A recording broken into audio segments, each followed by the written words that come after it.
Of now friends who on the 24th of Shvat, naturally we call that Chavtal Shvat, marks the Hilula of a really great well-traveled rabbi. His name was Rabbi Hananiah Chaviv Azulai, Zecher Tzadik Libracha, one of the great rabbis of his time, a rabbi I believe we have spoken about on various occasions before inside this series. He was born, I believe, in the English year 1876 in Jerusalem and passed away in Casablanca in the year 1935, become the rabbi of the city of Liège in Belgium. We haven't really spoken about many rabbis that had prominent positions in Belgium.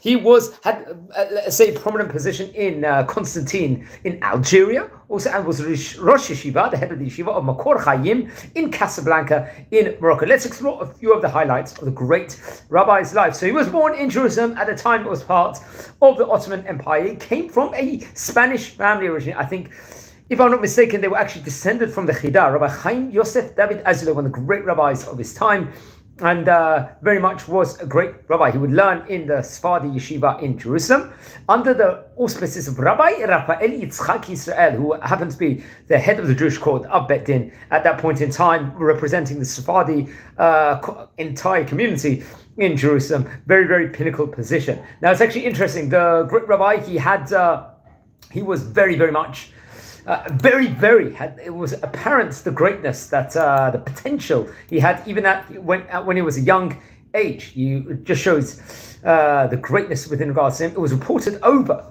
I believe, that it was in the year Heit Hafresh Nun Chet, he would actually go out and represent the Jerusalem community and go to various different places around the world to raise funds representing Jerusalem. In fact, it was if I'm not mistaken, he actually represented through the Maharal Diskin, a famous rabbi we've spoken about also on various occasions before. His full name, to give his full title, was Rabbi Moshe Yoshua Yehuda Leib Diskin. He was a head Ashkenazi rabbi in Jerusalem, so he would set out to be a Shadash Shechod Rabbanon on behalf of them. But I think as he was doing this, let's just say this Shlichut mission in of itself, there was various different complications that actually took place. Eventually, he would actually end up in Paris over there, and which would be a very prominent, will bring about different responsibilities and opportunities over there.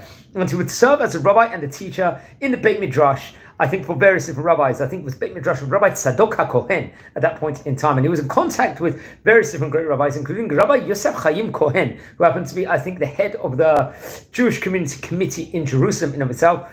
And very much he had a great book, and I think they were corresponding with in regards to halachic comments at the end of the book of the Minchat Kohen in of itself. So this obviously was a position which was very interesting in of itself. I think, in fact, Rabbi Tzadok Kohen was a chief rabbi of France over there. He would teach in a school for about 10 years inside France also, and I think the weather, if I'm not mistaken, was detrimental to his health and made it difficult within regards to health issues. So doctors actually recommended that he would actually go out to emigrate to Belgium over there, where he would get more great position, especially in the city of Liège. This was in Belgium. There happened to be a community there, so I believe that's the third largest city in Belgium, and he became the rabbi of the city, established connections, and was highly influential among the community leaders.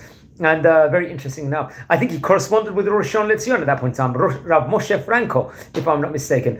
And he really showed the strengthening he did within regards to Yahadut, increasing Torah in Belgium in of itself, and really had correspondence with the great rabbis in Jerusalem on various different halachic matters at that point in time. I believe after around a 10-year period, if I'm not mistaken, he would actually of that arrived back to Morocco, to Casablanca, and he would take on the position of the head of the Jewish court, because I think he would look to become that position. I think he was offered it, but at the end, I believe Rabbi Moshe Meir Hai Eliakim, another great rabbi, I think, who happened to be from Tiberias, will actually take this position. But he would, at that point in time, he would be doing huge amounts within regards to Torah, Judaism, and outreach in the vicinity in of itself at that stage in time. For example, I believe in the year 1922, he would found the newspaper, the Or Hamarab. I think that was published in Casablanca, I think, for a few years.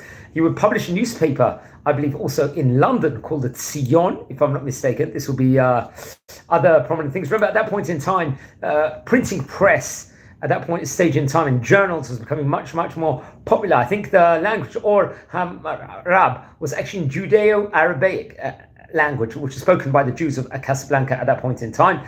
And other different journals would be published, and kept a strong connection with the Moroccan Jewish community, and really strengthened it at that point in time. I think he would leave Casablanca for a period of time and leave to go to Tunisia. And in Tunisia, when he was there, he would print his books over there. During his stay over there, he would live in the house of Rav Moshe Haddad, I think in Naval, if I'm not mistaken, near the capital of Tunis, and would study with the various great Talmidei Chachamim in the rabbinical schools in Tunis and its surrounding areas, establishing connections with many great rabbis, including the famous Rabbi Moshe Shatruk, who I believe we spoke about in the last couple of months in a separate school. He was the head of the Jewish court in Tunis, respectively. I think he was communicating the whole time within regards to the different countries nearby, within regards to different halakhic matters, different halakhic disputes. He would also give his opinion over there. After his stay in Tunisia, he would now move to Algeria and serve as the chief rabbi of Costantine, prominent position once again.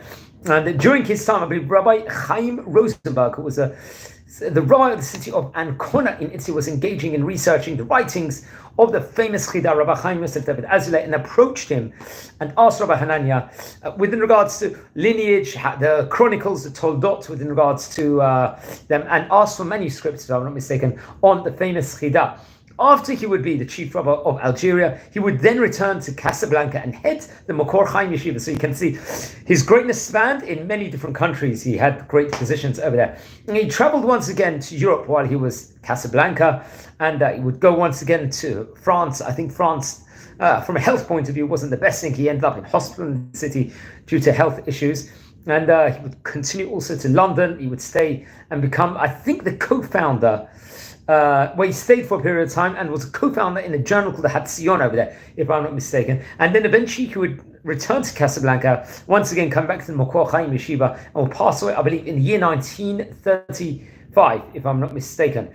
He would be in that position. And it's actually interesting, various different documents were, let's just say, in possession of his and were donated, reported by his granddaughter, Mrs. Flora Azulai, to the National Library in Jerusalem, place actually we visited beforehand on this series just only a few weeks ago. So he passed away in 1935. I believe it was on the 24th of Shvat, according to a very strong opinion. He passed away, but I do read somewhere else that it could be that somewhere else it does say that he maybe passed away on a different date, the 13th of July 1935. That naturally you'd bet up, but please, if anyone is 100% sure, please let me know on that. It's I'd really appreciate it. So we can add on more interesting things within regards to him, just exploring his family life. As we said before, his father's name was Yosef, and his mother's name was Esther, and they were, as we said before, they were part of, let's say, the Eidat Ma'aravim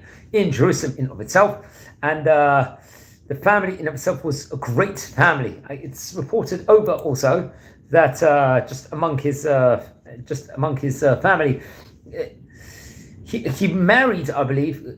Yeah, so he had two older sisters. One of them was Aziza, who was born, I believe, in Shvat around that period, 1865, if I'm not mistaken. His sister got married to Rav Shalom Dahan, if I'm not mistaken, who would eventually be buried in Har HaZeitim, and next to her father, Rav Yosef Azulai. Another sister was Rachel. I think she was born maybe a few years after Rav Hananiah was in of itself. I think they would have, Rav Hananiah would have 4 sons and a daughter, if I'm not mistaken.